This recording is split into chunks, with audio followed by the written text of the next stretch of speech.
فيديو النهاردة مهم جدا. النهاردة هنعمل مربى الفراولة، وهنشوف الفيديو كل تكاتها عشان تطلع معاكي متماسكة وطعمها في حتة تاني خالص.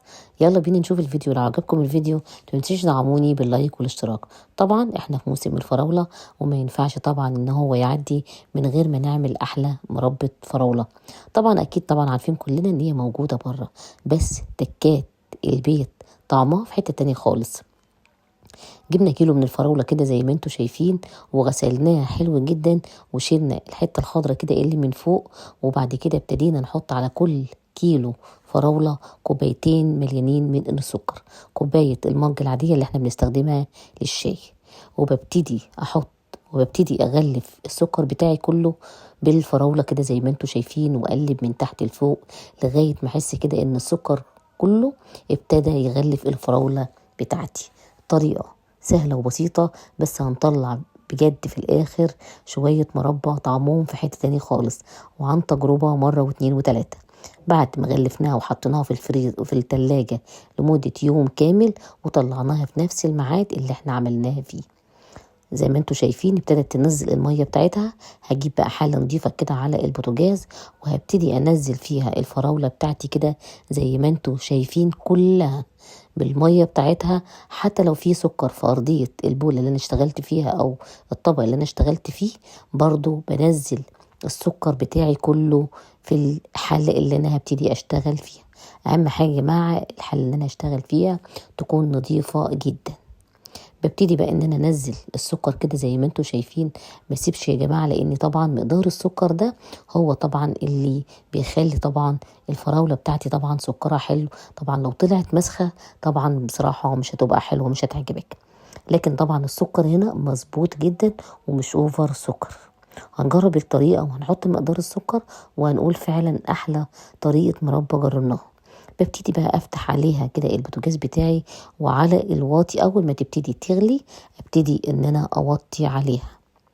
طريقة بسيطة وسهلة، تكات ناخد بالنا منها عشان ما اقفلش على المربى وتكون المربى بتاعتي لسه ما عادتش معايا، وتطلع طبعا مش متماسكة بجد ومش هتكون حلوة.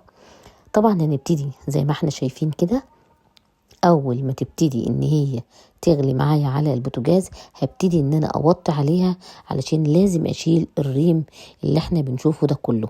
اقلب يا جماعه واشيل الريم الابيض ده عشان لما نيجي نحفظها يعني نحس يا جماعه ان لون الفراوله كده صافي، ولون الاحمر بتاعي باين، متبقاش طبعا فيها اي ريم بالمنظر ده بيغمقها. زي ما احنا شايفين كده بنبتدي نشيل الريم الابيض. كل ما بيبتدي يتكون ببتدي ان انا اشيله. الوقت كله يا جماعه اغلبيته طبعا بان احنا بنشيل الريم الابيض ده. هقولك امتى هنحط الليمون وامتى هنعرف ان هي فعلا مسكت، وابتدي ان انا اقفل عليها عشان ما تقعدش زياده كتير على النار. المربى ليها تكتها، اهم حاجة ان احنا نطلعها متماسكة وطعمها في حتة تاني خالص، واحس فعلا ان انا باكل مربى ما يعلاش عليها طبعا غير بتاعة الشارع كتير. زي ما احنا شايفين طبعا خدت وقت شوية بتاع حوالي ساعة او ساعة وربع لغاية ما ابتدي ان انا اشيل الريم الابيض ده وما يبتديش ان هو يتكون معايا تاني. طبعا اشيل واقلب اشيل واقلب، اهم حاجة ان انا اتخلص من الريم الابيض اللي انتوا شايفينه ده. وكل ده يا جماعه النار بس ما بتبقاش على نار متوسطه، ولا هي واطيه قوي ولا هي عاليه قوي، بحيث ان هي ما تفضلش تغلي وتفور معايا. وفي نفس الوقت انا طبعا ما شلتش كل الريم.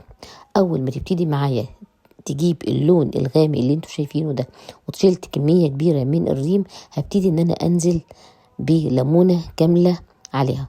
طبعا لو انت حابه تحطي قرفه حطي، لكن انا هنا طبعا ما حطيتش القرفه لاني ما حبيتش طعمها طبعا بطعم القرفه. وابتديت ان انا اقلب بعد الليمون كده عشان الليمون يا جماعه هو اللي هيعقد الفراوله بتاعتي.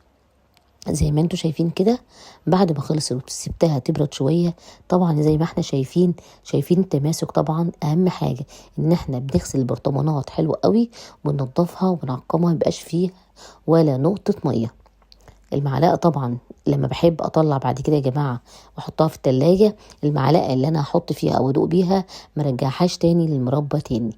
المربى بتاعتي صافيه، مفيهاش اي ريم ابيض على الوش، متماسكه. وكمان لما تحط في التلاجة لتاني يوم هتحسي فعلا ان انت بتاكلي مربى طعمها في حته تاني خالص، لا قرفه بقى ولا غيره، طعمها اصلي بجد بجد. مش عارفه اقول لك طعمها كان ازاي. تابعوني على صفحتي مملكه الحلويات.